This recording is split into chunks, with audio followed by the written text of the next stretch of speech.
안녕하십니까. 오늘은 도로 위를 달리는 위험한 질주, 과적 차량의 실태와 문제점을 알아보겠습니다. 과적 차량, 그 위험한 질주를 누가 막을 것인가? 고질적인 도로의 과적 차량에 대해 고쳐지지 않는 문제점에 대해서 알아보겠습니다. 5톤 트럭에 30톤을 적재하고 달리는 건 도로 위의 무기입니다. 국토교통부와 경찰의 서로 다른 단속 규정 또한 문제입니다. 과적 차량의 운행은 도로를 망가뜨리는 주 원인인데도 과적에 대한 교통부의 단속 규정은 있으나 마나입니다. 축을 달면 10톤씩 더 추가할 수 있습니다. 정작 도로를 보호하는 데 앞장서야 할 국토교통부의 규칙은 도로를 더욱 망가뜨립니다. 서유럽의 도로를 보면 아스팔트 도로의 망가진 곳을 땜질한 자국이 거의 보이지 않습니다.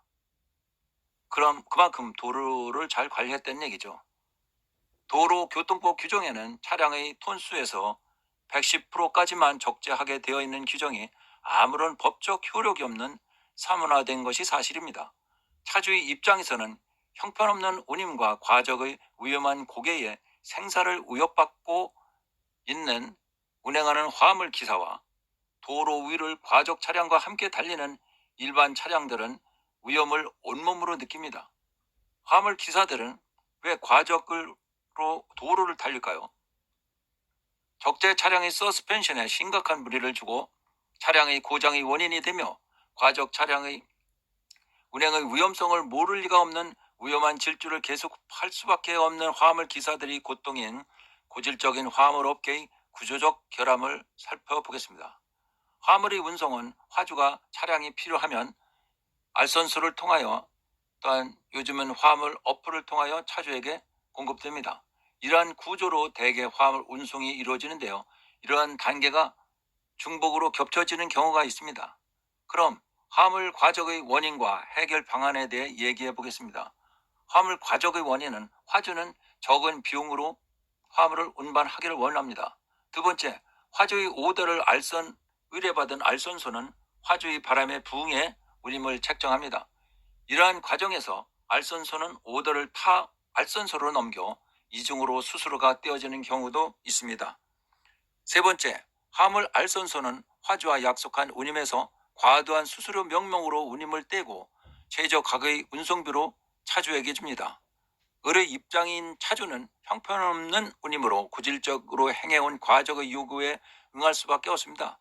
그렇지 않으면 일을 주지 않습니다. 일을 그만두지 않는 한 할 수밖에 없다는 얘기입니다. 또 네 번째, 또한 현재 화물 알선소는 화주에게 받은 운임에서 수수료의 명목으로 유명무실한 규칙을 무시하고 수수료를 챙깁니다. 차주는 화주가 지급하는 운임이 얼마인지도 모르고 형편없는 운임으로 화물 어플을 통해서 일할 수밖에 없는 구조로 변질되었습니다. 화물 과적의 해결책과 이를 규제할 수 있는 조치로 생각해 본 것은 다음과 같습니다. 첫 번째, 차주가 단독으로 화주와 배송할 총량에 대해 계약했을 시에는 차주와 화주에게 법적 조치를 한다.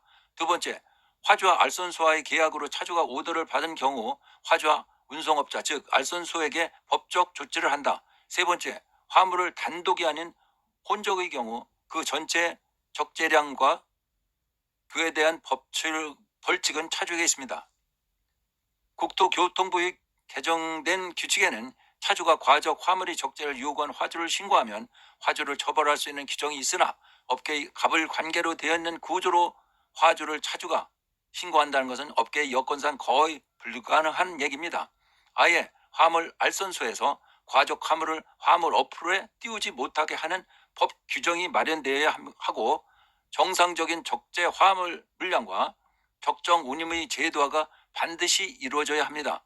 이제 고질적인 부조리를 없애고 하루빨리 물류 업계에도 선진화가 이루어져야 합니다. 감사합니다. 오늘은 여기까지 하겠습니다.